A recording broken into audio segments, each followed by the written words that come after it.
donc ñu ngi fii toujours ci Fiara bi may wax rek ne képp ku bugg a déposer carte d'identité CEDEAO mooy yu bees yi mën nga ñëw fii ci Fiara bi pour mun a déposer waaw donc fii la ñuy déposer ci biir gis ngeen gars yi toog noonu ci biir chaise yi donc ku bugg a déposer rek mën nga ñëw fii pour am carte d'identité CEDEAO. Nous sommes toujours ici au niveau de la Fiara pour les besoins de ce reportage. Alors nous sommes ici en face d'un monsieur superbement habillé. Monsieur, voulez-vous vous présenter? En fait, ici, moi, c'est Donald Dossou et on vient du Bénin. On a mis les bons remèdes naturels à base des plantes. C'est rien que les plantes. Donc, on a beaucoup de maladies, des médicaments qui soient un peu partout. Voilà, ça dépend. Vous venez du Bénin, donc en tout cas, vous exercez dans la médecine traditionnelle. Oui, c'est la médecine traditionnelle. C'est basé sur les plantes, uniquement les plantes. On n'a pas des effets, il n'y a pas les produits chimiques dedans, quoi. Voilà. D'accord. Autre question aussi, c'est vrai, on en a parlé tout à l'heure, mais je voulais un peu que vous reveniez. On a parlé aussi des génies. Alors, vous traitez aussi des gens qui sont quand même atteints de ce phénomène. Oui, pour les génies, c'est quelque chose qui est réel et puis c'est naturel. Donc, il y a des spécialistes pour ça. Donc, ça dépend. Nous, ce que nous on vient exposer ici, c'est rien que les plantes. Et les plantes ne sont pas traitées avec les génies. C'est rien que les plantes pour soigner les maladies. Mais vous ne niez pas quand même l'existence de ces génies quand même? Non. Ça existe et puis c'est réel. Et puis c'est pas quelque chose qui fait du mal, c'est du bien et c'est pour la protection. C'est tout comme aller à l'église ou bien aux mosquées, voilà. Donc c'est un peu ça. Mais quand même, vous convenez avec moi que aussi il y a des gens qui ont un certain pouvoir pour soigner en tout cas les personnes qui sont atteintes de génie. Si, il y a des gens qui font ça. Même au Bénin, quand vous venez, il y a beaucoup. Ouais. Nous aussi, on a des gens qui on peut vous mettre en contact pour que vous soyez satisfait. Et c'est pas des choses escroqueries, non. Voilà. Alors cette bouteille-là, c'est quoi? La bouteille-là, ça c'est Super Santé. Ce sont des mélanges de racines qui soignent beaucoup de maladies. Comme vous voyez, il y a l'infection et il y a aussi la tension qui nettoie les reins, désinfecte le sang pour la digestion. Donc, ce bouteille, quand vous avez ceci avec, il y a une maladie qui est ici qu'on appelle le CITI. Quand vous avez ça avec vous, c'est très bon pour des préventions. Donc, vous n'allez pas avoir ça. Même pour les aphrodisiaques, pour l'homme, ça c'est très bon aussi. C'est très bon. Ouais. Ah, d'accord. En tout cas, ça a été un plaisir vraiment de venir vous visiter. Merci et à bientôt. saa yi fan la jógee. Madagascar la jógee. yii loxo moo ko defar wala machine. am na yu loxo defar am na yu machine defar. wan moom léegi bu loxo defar ma xool. par exemple comme yii nii ay loxo moo koy defar. finition bi machine la quoi. Ah d'accord. waaw. Ah d'accord sac bi ñu dem d'accord. waaw. finition yi nii machine lay doon. Ah machine lay doon d'accord. Ah yooyu loxo la. Ah d'accord. ak lii ma gis nii lii moom dafa mel ni li foykaayu xale la wala pochette la wala lan la. voiture la nii rek. Ah voiture. mu nga ko def décoration. Ah d'accord. waaw def ko genre meuble quoi. waaw boo amee ay affaires yoo si dugal tamit mu nga ko si dugal. Ah d'accord. teg ko noonu quoi. waaw. D'accord. ay kaas. cage yi waaw d'accord. Ah d'accord.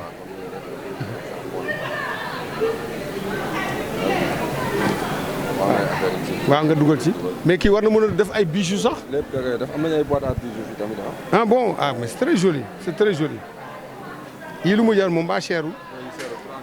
3000 francs lay jar. voilà donc gis ngeen ko vraiment c'est des prix très abordables.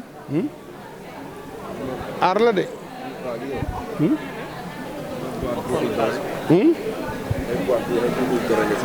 Ah d'accord ay boucles d'oreilles. Ah oui def ko tëj ko quoi. waaw lii pour xale yu jigéen lii pour lèvre. pour boîte à bijoux la.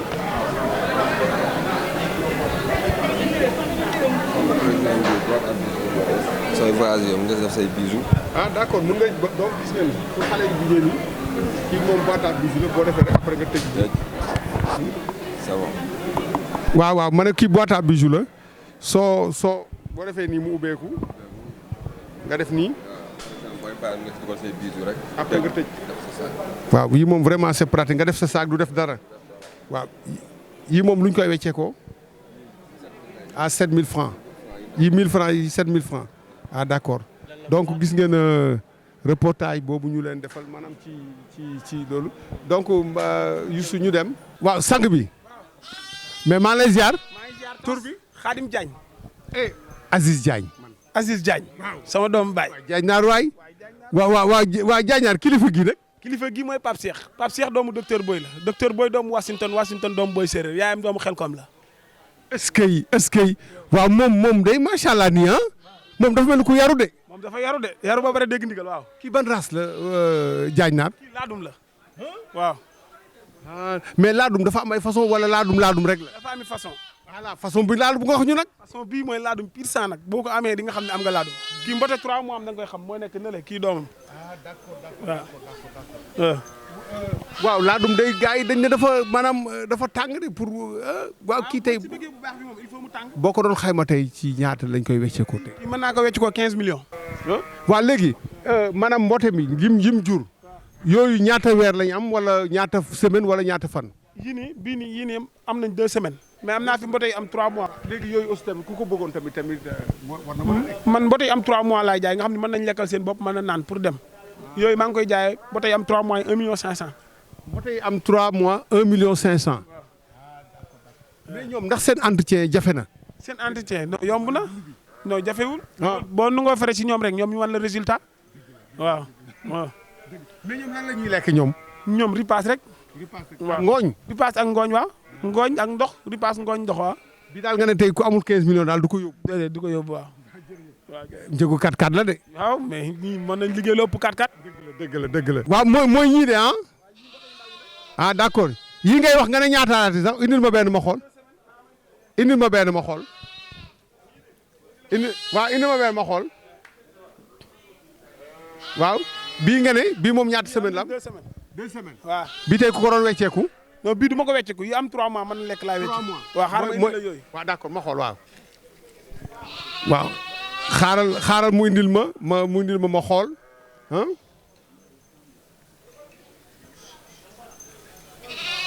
ah waa sëñ Diagne kii nga ne ñaata weer kii ñetti weer dong macha allah bii nga wax ne ñetti weer des kese la am. waaw bii tey bu ñu ko doon wecceeku tey. yii moom laay wecceeku 1 million 500. 1 million 500 mooy million ak genn wàll. waaw. moom macha allah. waaw macha allah moom doomu Pape Cheikh la. doomu Pape Cheikh la. waaw. d'accord. waaw. 3 mois rek macha allah. waaw jërëjëf waay voilà donc gis ngeen vraiment sama mbokku njaañeen mi yu bakkane yi mu am donc fii la ci fiara bi ak race bi nga xam ne mooy rasu laadum defe naa ne am na solo trop macha allah. jërëjëf mbokku téléspectateurs yi ñu suivre sur la TMS TV ñu ngi toujours dans le cadre de ce reportage au niveau de la foire de la fiara bien sûr tey ñu ñëw nag gis fi ay exposants soxna si d'abord nga présenté wu. waaw man la madame Koumba Ba di présidente réseau national ànd defar waaw ñuy yëngatu rek ci domaine transformation produits locaux waaw ñoo ngi gis na moom ñi ñëw ci fiara bi rek exposé di wane suñuy produits te c'est des produits naturels consommés local suñu li ñuy bàyyee ci dëkk bi rek moom la ñuy jël transformé ko fii andi ko fii di ko présenté waaw muy ci lu jëm ci mil bi maïs bi ak riz de la vallée moom la ñuy transformé di ci def couscous di ci def araw di ci def sànqal ak brûlure yeeg yëpp daal ni nga gisee nii waaw di defar tamit koko lait bi ak koko jinjeer même gerte bi sax dañ koy transformé def ko gerte jinjeer dañuy defar tamit ay épices te épices yoo xam ne c'est naturel comme poivron beeg persil beeg yi ñuy bay fii dañ koy transformé dañoo def formation bi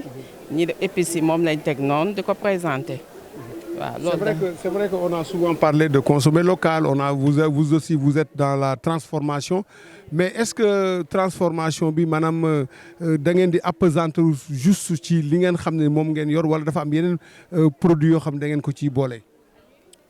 non transformation bi ñuy def moom. lii ñuy bay sunu dëkk la ñuy yem. Très bien. waaw consommer local. Très bien. waaw dugub bi ñuy bay sunu dëkk. maïs bi ñuy bay sunu dëkk ak gerte geeg yëpp moom la ñuy jël di ko transformer ak tomate yeeg poivron yi consommer local la daal. Consommer local, transformation de nos produits locaux. amul lenn loo xam ne rek dinañ ko jëlee dëkku jàmbur di ko def ci produit yi. waaw suñuy produit daal dañuy transformer di jàppale sunu président dëkk rek consommer local bi. Sénégal émergent. waaw d'abord pour revenir maintenant au produit lii lan la moom. lii kii bi la gerte bi la. ah gerte la d'accord. gerte noflaay la. sunu gerte bi la ñuy jël defar ko ba mu set wal ko mu nekk en poudre. waaw mooy gerte noflaay bi moo nekk. de xam naa ne pour gis nga macha allah pour mbaxalu Saalum moom defe naa ne ah. Saalum ak ñiiri bu naa yu tukulëër yeeg yooyu yëpp macha allah. d'accord. bon lii lan la lii moom lan la ni lii dafa mel lii xorom la. non gis nga lii. gis nga ni mu rafetee macha allah. ceebu mbay bi la ceebu dag riz de la vallée bi. mais boo ko xoolee da ngay foog ne xorom la. da ngay gis nga liggéey bee set rek te sell. gis nga ceeb bi. la ñu tànn ba mu set foofu ko. wal ko. saaf ko muy poudre ceeb bi moo nekk nii.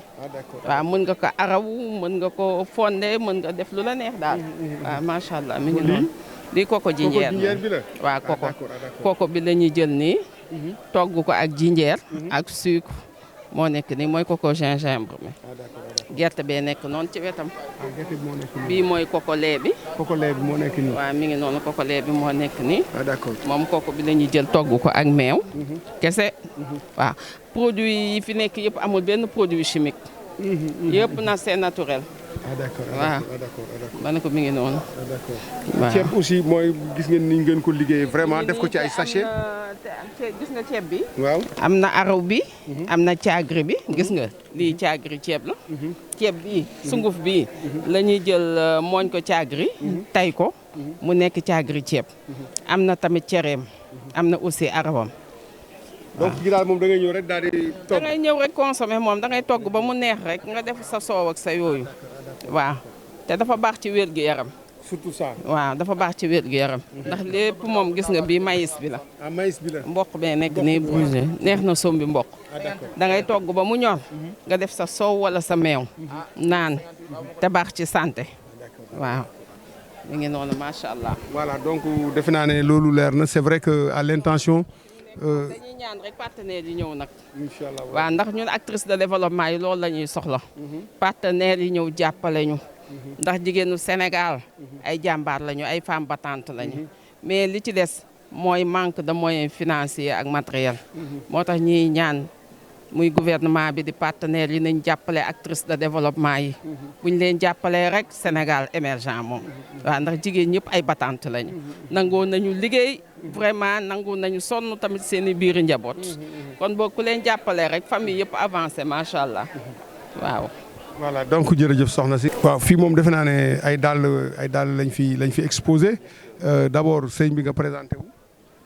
waaw asalaamaaleykum. di nuyu waa Sénégal. di leen siyaar lu bëri. waaw ba pare. di leen xamal ni dañoo ñëwoon si FIARA bi. wane sunu exposition. daal yi yëpp gis nga fii lañ koy defaree man maa koy defar bon yow yaa koy defar man maa koy defar. mais man dama foogoon ne lii dañ ko importé. ko importé waaw fii de lañ ko defaree wax dëgg yàlla. xel comme tous daal fa la génnee. waaw mais yéen ngaay ngeen jógee wala fi ngeen nekk. bon ñun nag fii lañ jàngee métier. fi ngeen jàngee métier waaw fii lañ nekk. d'accord ñoo ngi nekk Guédiawaye Canada. d'accord. waaw ku si bëgg rek waaw ay cerax la. mais cerax yi tey ku ci soxla woon tey ñaata ngeen koy weccee ko. bon cerax yi sans départ rek am na yu ñuy génnee. prix en gros comme façon bi non bu ma wax ay prix en gros. wax ma rek bii boo leen ko benn paire ak yooyu noonu. waaw bii nii ñoo ngi koy jaayee presque 10 000 8 000. 8000 francs. waaw mooy d'accord bon façon bii nag. genre coupé bi 12 000 francs. d'accord mais kii der bi fan ngeen koy jëlee. c'est vrai que der bi fan ngeen koy jëlee yéen. der bi bon am na nag yu ñuy defar fii mais nag yi si ëpp gars yi ñoo koy wàccee. par conteneur. d'accord mais dafa mel ni am na ay dàllu jigéen aussi. waaw dama gis lii aussi yéen a koy defar. waaw parce que dama gis jigéen ñi ñaari ñoom ay dàllu yu ñu jëlee ay Dubaay ak yooyu la ñuy wax ah mais franchement kii boo ko xoolee sax da ngay def ne fii lañ ko defaree. ah d' accord da nga xam waaw da ngay def ne importé te fii lañ ko defaree. ah d' accord ah d' accord ah d' accord. dëgg yàlla ñoo ngi amélioré liggéey bi. dëgg la te it macha allah lépp lu ñuy defar qualité lay doon. ci biir 100% lay doon. ba pare moom xanaa moo gën a yomb daalu góor. bon daalu jigéen waaw sans départ rek. parce que bu dee décolleté yi nii bu dee yii moom ñu ngi koy jaayee 8000 francs. 8000 francs waaw mais bu dee cerax la waaw parce que ñoo tolloo parce que temps bi ngay def si liggéey bi la quoi. ba pare dañ lay jaay loo xam ni di nga ko sol ba doyal. dina wutee comme dàll chinois yi ngay jënd même pas 1 mois 2 mois. muy mais bul tooñ chinois yi nag yow tamit. non si dañuy waxtaan parce que ñoom ñoo ko njëkk a wax sax. d'accord d'accord ñoom ñooy soxna yi. ñoom ñooy dem ba benn instant ñoom ñooy seetlu loolu bàyyi ko xel. xam nga après retourner xam ni carrément li ñuy defar fii moo gën a dëgër gën a baax. te it wax dëgg yàlla ñu consommer local bi tamit. waaw parce que dina tax ñu gën a améliorer liggéey bi dina gën a professionnel xam nga te it macha allah gaa yaa ngi ñëw ndànk-ndànk quoi parce que moom ku fi ñëw da ngay jàpp ni daal yi importé la wala mais dañ leen xamante ni fii lañ ko liggéeyee loxoo ko liggéey tamit wax dëgg yàlla. kon nag rappelé ñu tur bi. jox Alioune Diouk. Alioune waaw ku si bëgg rek. d'accord amul 97 87 19. ku si bëgg rek incha allah boo ñu contacté di ñu jot. Voilà. Merci Alioune. Donc maintenant nous allons continuer toujours cette randonnée pour aller voir d'autres exposants. ñu xool ma ànd ak sama caméraman bi ñu xool di ay dara la aussi. Oui, ce sont des wax. Ça vient d'où? Ça vient de Bénin. Ah d'accord, Ah mais c'est très joli. Ah oui, c'est très joli. On le vend à un bon prix. Et ce sont des pannes qui peuvent faire longtemps et qui ne gâtent pas. Ah d'accord. Oui, même si on nettoie ça ne change pas de couleur au fait. Oui. Mais vous vendez par mètre ou bien par peut-être... C'est par sillard. Par sillard. Oui. Les sillards, vous les vendez à combien? Sillard, c'est à 8000 francs à discuter. À 8000 francs oui. À discuter. Oui. C'est intéressant. Ok. Voilà, merci beaucoup. Ñu ngi toujours dans le cadre de ce reportage bi ñu leen defal pour la Fiara ñu ñëw nag fii nga xam ne boo fi ñëwee rek xam ne vraiment c'est destiné à l'agriculture comme on le dit la terre ne ment pas ñu fekk fi nag benn sëñ bu baax sëñ bi nga présente d'abord. Bon man maa ngi tudd Souleymane Sène man maay responsable commercial u société CPH West Africa. waaw Souleymane ñu gis ne vraiment il y a du matériel pour la culture ah te xam nga nag comme que on incite les gens à consommer local ah li ñu naan la terre ne ment pas yéen defe naa ne lii moom ça ne lii daal mooy la parfaite illustration quoi bëggoon nañ nag nga ñëwal ñu vraiment un peu en détail ci le matériel là ak surtout quand même seen activité. Voilà merci beaucoup xam nga ñun en fait dafa am benn mbir boo xam ne dañ ko teel a identifier maanaam Sénégal dafa toll ci jamono yoo xam ne ñëpp dañu bëgg a béy te boo nee mbéy ne jumtukaay ñu fekkoon fi ay jumtukaay yoo xam ne man mii wax ak yow sax utiliser naa ci. ñu dama waaw ay ngoos-ngooseek ay ileer ay yooyu noonu ay sox-sox ñu ne comme que jamono day dox ñun en tant que des jeunes avec un directeur comme général vraiment qui a beaucoup voyagé ñu ne dañuy ñëw jàppale béykat yi indil leen du matériel adéquat bi mooy lan mooy ñun en fait notre politique c'est de donner une âme à l'agriculture waxuma ne nag amul am na am mais vraiment vu en fait le contexte actuel ak ni jamono ñu doxee dañuy jàpp ne am na jumtukaay yoo xam ne waratuñ ko utiliser ci wàllu mbéy boo demee tey aux États-Unis ña fa ëpp alal tey gën fa am un poids même en politique ay béykat lañ donc ñu ne ñun pourquoi pas ñun mënuñ donner may la chance suñu béykat ñu mel ni américains yooyu mën na nekk lépp question de volonté politique la du leneen machines yi ñu indi tey boo xoolee ay moom la ñu wooyee ay motoculteurs multifonctionnels maanaam ay mini tracteur lañ lépp lu tracteur di def mën na ko def ba daanaka sax day def loo xam ne tracteur du ko def machine bi tey boo ko jëlee moo tudd la G131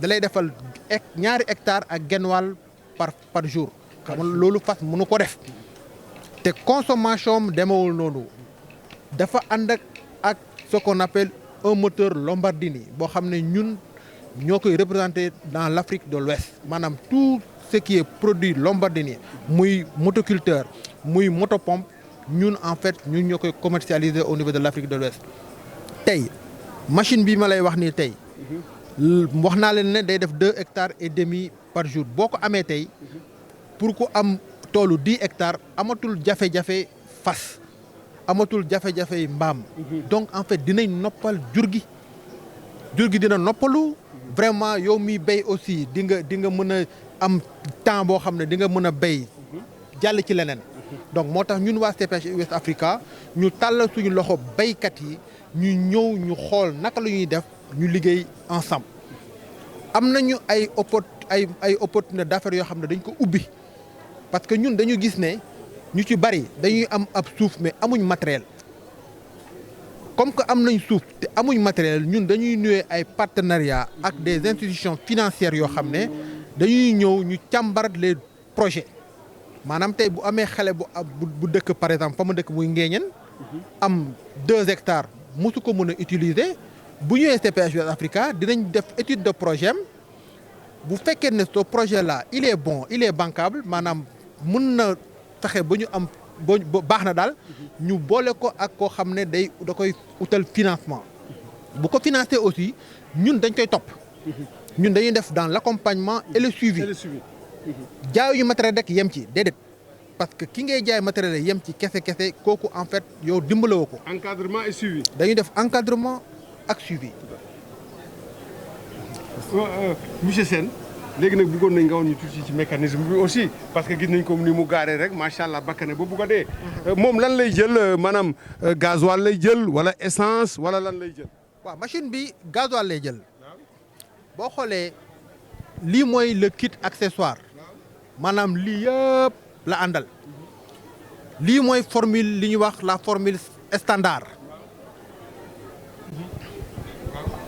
donc lii mooy li ñuy wax la formule standard bi ngay gis nii ak lii nga xam ne dañ ko ci def muy kit bi day labourer day béy day jël sa suuf defar ko d'une manière boo xam ne préparer la pour boo mënee di ñëw di jiw mu yomb ci yow boo xoolee composante kit baa ngi nii mooy accessoire yi am na charrette am na faucheuse am na labourer machine bi yëpp da koy def li yëpp ci machine bi la nekk machine bi day labourer dafa bëri ay fonctions. dafa bëri ay fonctions moo tax ñu koy wooyee motoculteur multifonctionnel donc mooy kit baa ngi nii moo nekk nii moo tax ñu koy wooyee motoculteur fonctionnel ak machine bi da nga ciy jiw da nga ciy labourer da nga ciy récolter da nga ciy bionner donc voilà lii mooy composante yi boo xoolee différence am ak bii mooy lan bii mooy bu mag bi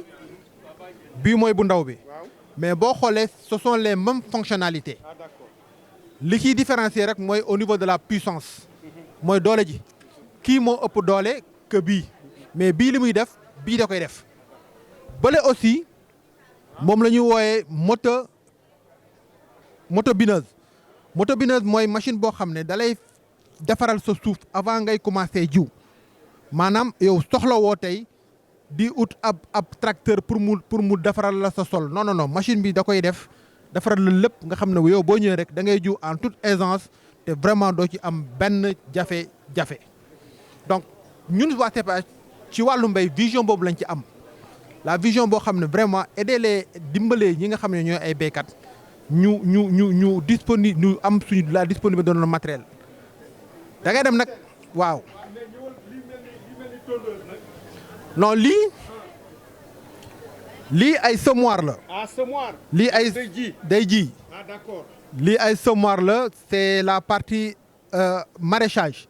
d'accord. day jiw légumes carotte day jiw haricot day jiw oignon day jiw aubergine mais machine bee nga gis nag waaw machine ba gis nii bii day jiw gerte day jiw mboq day jiw ñebbe ni mel nii da koy def mais bala nga ko mën a utiliser nag il faut nga utiliser machine bee ma la wax pour suuf si mën a nooy pour nga mën a jiw tranquillement voilà dañuy defaale aussi tout ce qui est système d'arrosage irrigation foofu laa bëggoon ñëw ci ndox mi. irrigation baa ngi nii voilà très bien très bien. xam nga munoo béy te amoo ndox. te amoo ndox dëgg la. l'agriculture passe nécessairement par la maîtrise li ñuy wax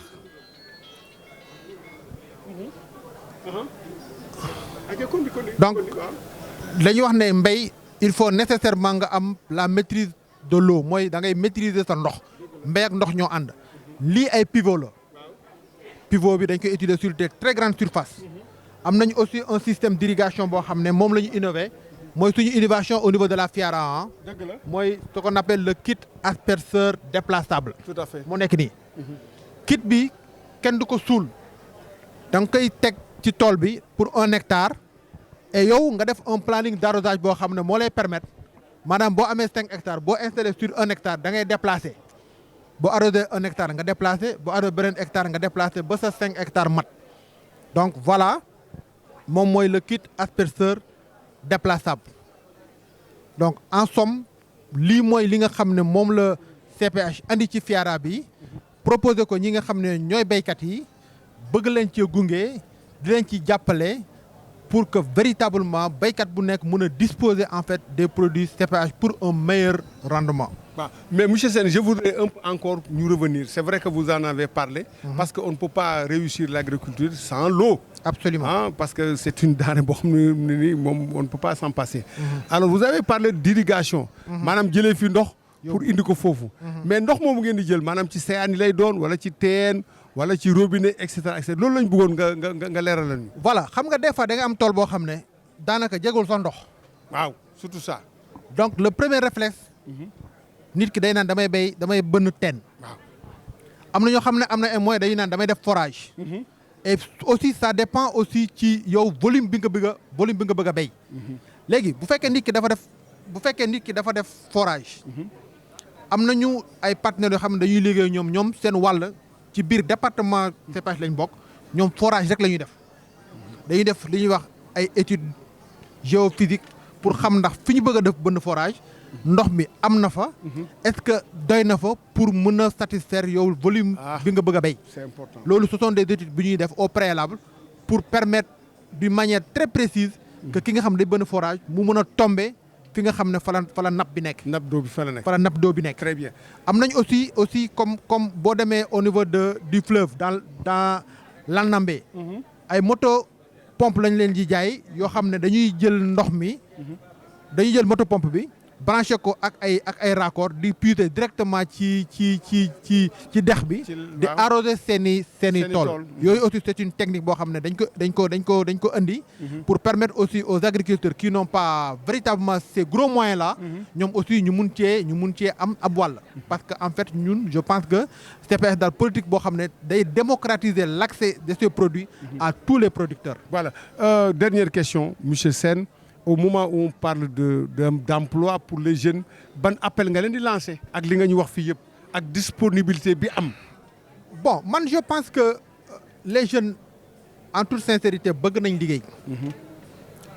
amul jeune bu nekk biir Sénégal te bëggoo xëy am loo wuti yóbbu sa biir njaboot. dëgg la. daanaka li leen di gàllankoor rek mooy des fois am na ñu bëri ñoo xam ne amuñu possibilité accès aux terres. du ñu am suuf boo xam ne dañ ko mën a utiliser pour béy am na possibilité aussi yoo xam ne boo xam ne bu ñu amee suuf aussi du ñu am accompagnement bi war ba am les moyens matériels et financiers bi leen war a mën a permettre aussi ñu exploiter terres yooyu. donc man damay wax ne c'est un ensemble am terre am ay moyens et puis ñun am nañu la force cette force jeune là. xale yi tey bu ñu leen mobiliser tey. mais am nañ main d'œuvre bi. Tout à fait. Il suffit juste de les encadrer il suffit juste de les accompagner. pour que ñoom ñu béy. et 90% ci xale yi bëgg a béy ay doom béykat lañ xam nañ li ñu béy ba pare. il suffit juste de les organiser et vraiment de les accompagner. Voilà. et à partir de là man je lance un appel solennel à l'État du Sénégal. comme ça véritablement mu jàppale xale yi nga xam ne bëgg nañu béy. ñu am possibilité d'accès à la terre d'une manière très facile source de financement yi aussi mu nekk des sources de financement yoo xam ne vraiment dina mën a permettre ñu rembourser à temps. D'accord mais monsieur Sène aussi mënuma la bañ a laaj parce que l'agriculture a un coût aussi ça demande des moyens alors vous gis ngeen machines yi ñu woon ak yooyu tey machines yi tey maanaam bu ñu ko doon xayma tey ci xaalis nan la war a toog benn machine rek quoi waaw parce que seeraay beeg yooyu moo tax ñuy wax tamit. waaw d'accord na ak yow. waaw mais xam naa ne gaa moom lu jëm ci béy moom dara warul seer. waaw xam nga lu am benn idée rek. d'accord na ak yow mais xam nga aussi dafa am benn affaire boo xam ne buñ ko occulter. waaw maanaam ñun nous sommes une société boo xam ne ak lu ñu bëgg jàppale béykat yi. waaw dafa am ñoo xam ne dañu war a gëstu pour jàppale ñu. bu ñu gëstoo pour jàppale ñu nag ñun suñu jàppale béykat yi day yomb trop parce que en fait le fait de vouloir nga importer cette gamme de machines là. dugal ko ci wàllu mbéy. bu amul un accompagnement qui permet à la société. bi koy importer. mu mun a souffler financièrement. du ñu dem machine yi cher na cherul. et man je dirais que véritablement cherul. li tax ma ne cherul. mooy machine boo xam ne day yokk sa rendement. defal la un gain de temps boo xam la nga doon liggéey ci fukki fan juróom fan machine permet nga liggéey ko ci ñetti fan. économiser ses efforts. machine boobu pël rek moo naan pël rek laa gis mu naan cher na. et ñun véritablement ku ñu seet si. di lañ la gunge. di lañ la conseiller. di lañ la aussi defal la ay facilités. yoo xam ne di nga mën a am daal avoir accès véritablement ak suñu produits yi nga mun ko jëriñoo pour véritablement le développement de l'agriculture. Voilà, merci monsieur Sène. En tout cas, ça a été un plaisir de vous rencontrer pour les besoins de cette FIARA.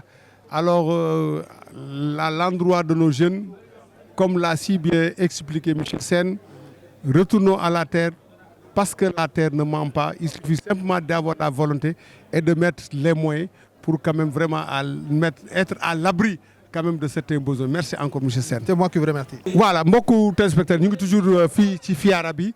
Alors nous allons encore rester dans l'agriculture ñëw fekk fi nag benn soxna nga présenté wu. man maa ngi tudd madame Kébé Amy Dieng di experte en genre programme PAPSEN ak PAIS. waaw loolu nag xam nga da nga ko wax ci tubaab dañu bëgg nga tekki ko ci nasaraan ñu xam ci lan ngeen di yëngu. maanaam programme la boo xam ne financement bi italien ñoo ko def ak nguuru Sénégal pour suqali vraiment mbay mi fii ci Sénégal. donc man maa ngi tudd Amy Dieng madame Kébé comme ni ma ko waxee sànq lépp li nga xam ne rek yemal la ak tollal ak doole jigéen ñi ak ndaw ñi ci biir programme bi man maa ko yor. donc dafa mel ni yéen daal ñi nga xam ne dañ bëggoon maanaam béy dugg ci mbéy da ngeen leen di accompagner léegi nag accompagnement boobu lañ bëggoon ngeen expliquer ñu. waaw accompagnement bi dafa bëri fànn.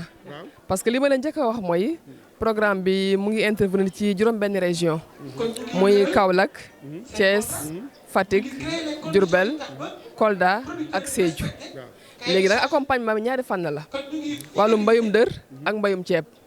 mbayum dër bi mooy région yi ma lim au centre mbayum ceeb bi nag mu ngi ci Sédhiou ak Kolda lañ koy def appui bi nag bëri na trop nuñ koy defee bu njëkk bi mooy dañuy fexe ba nga xam ni dañuy defar li nga xam ne ndox mi dina yemb ba pare toog ba pare neex a jëfandikoo maanaam aménagement ci faro yi ñuy def ceeb bi ba ndox mi des ak aussi wàññi xorom si ci ferme yi tamit maanaam mbayum dër mi dañuy def système goutte à goutte maanaam doo jël arrosoir di roose ndox mi daal ay raakool la ñuy branché rek yoo xam ne ndox mi day tox ce qui fait que day gën a yomb gën a yombal bi nag tamit boo demee toujours ci mbayum ceeb bi dañ leen jox ay machine yu ñuy woy ay tracteur ba nga xam ne jigéen ni ñu doon sonnee ci mbay mi dañu ko defee ndax mbay bi léegi ay oto ak ay machine ñoo koy def ba ci bojj beeg ba ci xolli ceeb beeg yooyu yëpp ay machine ñoo leen koy defal léegi boo demee Sédhiou matériel yu lañ fa def waaye également tamit mu am li ñuy ooyee benn volet formation ndax ñu dañoo jàpp ni nit ki doo ko jox ay jumtuwaay yoo xam ne ay millions yu bëri la jar ba pare jox ko xam-xam tàggatoo ko boo mën ko doxal moo tax nag tàggat bi nag ñetti fànn la tàggat bu njëkk bi mooy wan leen ni ñu yoree machines yi ñu leen jox ak tamit infrastructure yi ñu fa nekk maanaam raakole yooyu nu ñu koy defee ak nu ñu koy entretenir ñaareelu fànn bi mooy tàggat kuréel bi ndax am na yàqu-yàqu yu bëri yoo xam ne am na c'est parce que dañu tàggatul nit ñi ni ñu yoree kuréel ni ñu koy doxalee moo ko waral ce qui fait que di nga joxe millions yu bëri heure bu projet bi jeexee rek yëf bi day daal di jeex mais nag boo tàggatee nit ñi te ci kuréel nu muy doxee ku nekk luy sa place ku nekk li nga war def nga def ko même programme bu jeexee sax ñoom dañuy wéyal liggéey bi ñetteel bi nag mooy li ñuy wax renforcement de capacité en genre et leadership loolu boo ko déggee dañ jàpp ne jigéen ñi dañoo sonn trop ci fànn yëpp mais surtout ci wàllu mbay mi ndax lu ci ëpp amuñu moyens yu ñuy béyee waaye aussi amuñu suuf te aussi amuñu kàddu souvent te nag day jaadu aussi nit ki boo amee coono yu bëree bëri ci li ngay yëngu dafa laaj aussi nga gis sa bopp moo tax nag wàllu renforcement de capacité genre leadership boobu dañoo bëgg a jigéen ñi vraiment seen taxawaay gën a dëgër ci wàllu mbay mi mais tamit fu ñuy waxee ak di jël dogal ñoom aussi ñu nekk fa ba nga xam ne seen intérêt dañu ko mën a en charge loolu la enfin mu des volet financement parce que nag ku wax waxu mbay wax mbarum koppar yi nga xam ne moo la ñuy bayee ci loolu tam aussi programme bi indi fa lu am solo maanaam financement yoo xam ne dafa dem ba 4 milliards financement yooyu ñu koy jox ci 2 façons joxe mooy ay micro projet ak ay méso projet micro projet mooy projet ndaw yi nga xam ne dem na ba 1,5 million méso projet yu mag yi nga xam ne dem na ba 10 millions maanaam ku bëgg a investir ci wàllu mbay ñu koy joxe ne joxe bu yomb ci joxe boobu ñu ci liggéey ak ñaari banque mooy waa LBA ak waa IMSA ñoom la ñuy liggéeyal joxe bi nag ni ñu koy joxee di nga wër nag maa la def la lancé di nga wër fu nekk doo gis joxe bu yombee noonu parce que apport yu ñu lay laaj du weesu 0,5% de li ngay demandé comme montant en plus intérêt yi ngay joxe également du pas 6,5% ci montant yi ngay demandé